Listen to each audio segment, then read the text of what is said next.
বন্ধুরা, তোমরা সবাই কেমন আছো? খুব ভালো আছো আশা করি, সুস্থ আছো। তা আজকে আমি আবার একটা রেসিপি নিয়ে চলে আসলাম। আজকে কোনো মিষ্টি নয়, আজকে সানডে, আর সানডেতে আজকে আমি তোমাদেরকে দেখাবো পোলাও আর চিকেন কষা।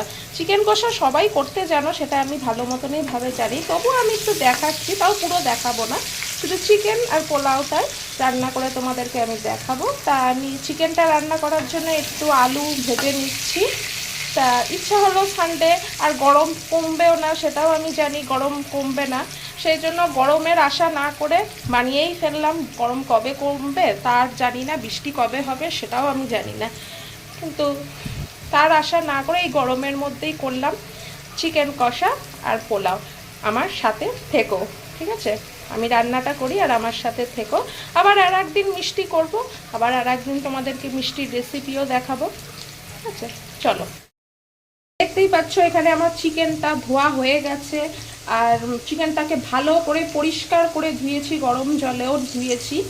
মাংস, প্রতিটা মাংসই গরম জলে ধোয়াটা ভালো, আমিও গরম জলেই মাংস ধুই। আমি চিকেনটা ধুয়ে রেখেছি, আর আমি পেঁয়াজটাও কুচিয়ে রেখেছি। এবার চিকেন কষাটা শুরু করব। প্রথমে আমি পেঁয়াজগুলোকে ভেজে নিয়েছি, এই যে ভাজছি, এবং এর সাথেই আমি চিকেনটাকেও ভাজবো। অনেকে চিকেন ম্যারিনেট করে রেখে দেয় কিছুক্ষণ, প্রায় আধ ঘন্টা মতন ম্যারিনেট করে রাখে। আমি ম্যারিনেট করব না, আমি চিকেনটা এর সাথেই ভাজবো, কারণ আমার একটু চিকেনের গন্ধ লাগে, সেই কারণে আমি চিকেন এমনিতেও আমি 1-2 পিস খাই, আমি খুব খাই না। আর চিকেনটা মেন করা আমার হাজব্যান্ড আর ছেলের জন্য, আর এইটার সাথে চিকেনটা আমি এখন ভালো করে ফ্রাই করে নেবো যাতে গন্ধটা না আসে। যাদের যাদের গন্ধ লাগে চিকেন খাওয়ার সময় তারা কিন্তু এই প্রসেসটা করতে পারো। দেখো আমি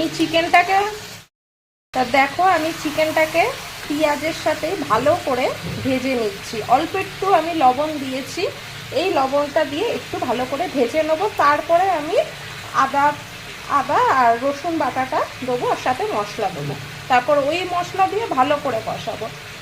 পুরোটা এরপরে দেখাচ্ছি, আগে ভেজে নিই ভালো করে আমি। দেখো চিকেনটা এখন কষানো শুরু করে দিয়েছি, এর মধ্যে মশলা দিয়েছি, দিয়ে চিকেনটা কষানো শুরু করে দিয়েছি। এরপরে চিকেন কষাতেই সেদ্ধ হয়ে যাবে, আর কোনো অসুবিধা নেই।